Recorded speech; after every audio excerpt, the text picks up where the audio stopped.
बतिया बेलो आ कई बार वादा कइलू मिले के मिले ना आवेलू मिले ना आवे 2020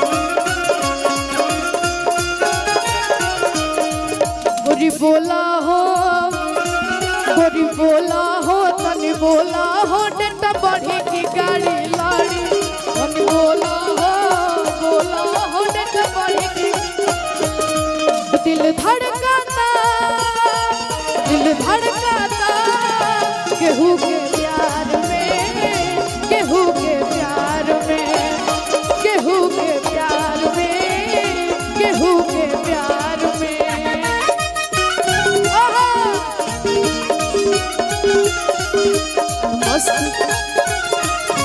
इंतजार में दिल धड़काता केहू के प्यार में केहू के प्यार में क्या बात है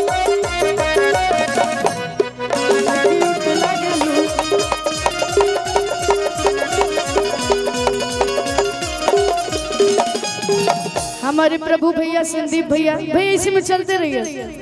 सबके तरफ से ढेर सारा आशीर्वाद प्यार दुलार और यही में रुआ दोनों लोग खाती हम एक लाइन का हम का गोरे गोरे गाल बा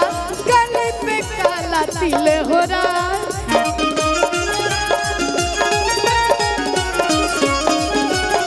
गोरे गोरे गाल बा गले पे काला तिल हो रहा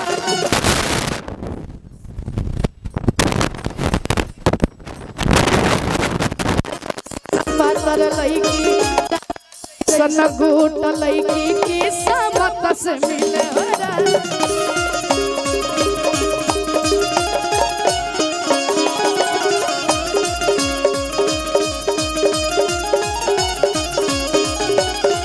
गोरे गोरे गाल बागाली पे काला तिले हो रहा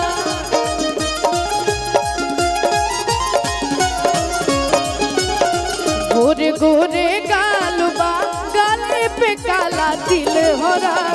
तहरा जैसन सुनर लईकी तहरा जैसन सुनर लईकी किस्मत से मिले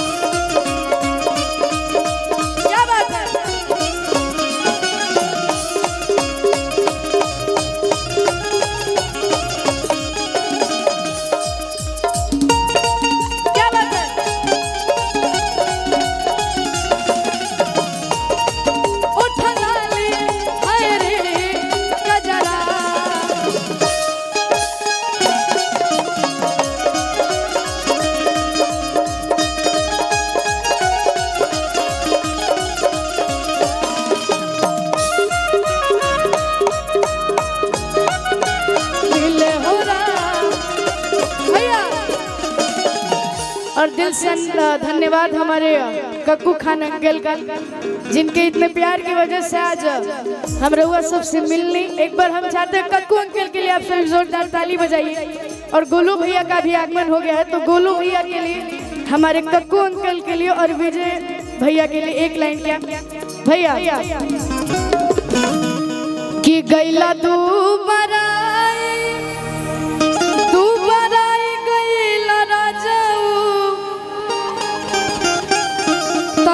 कौन गजड़िया गजदी हला सरे तू बराई गई राजाऊ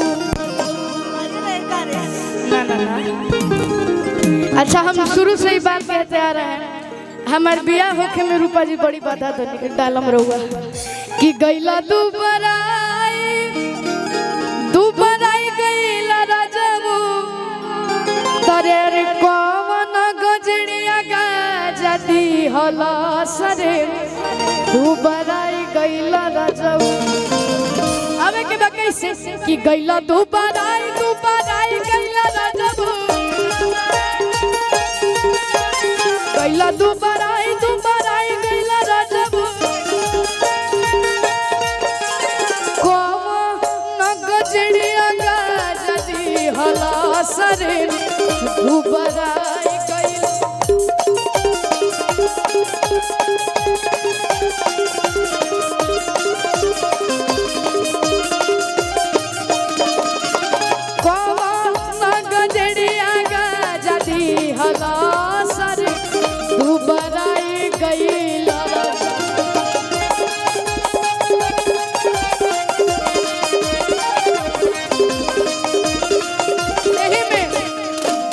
अम्मावा के बगिया में कवना के भगिया जगवलू रे गोरिया।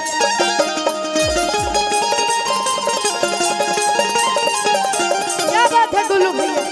अम्मावा के बगिया में कवना के भगिया जगवलू रे गोरिया। कहवा में ओढ़नी बिछावलू के दगिया।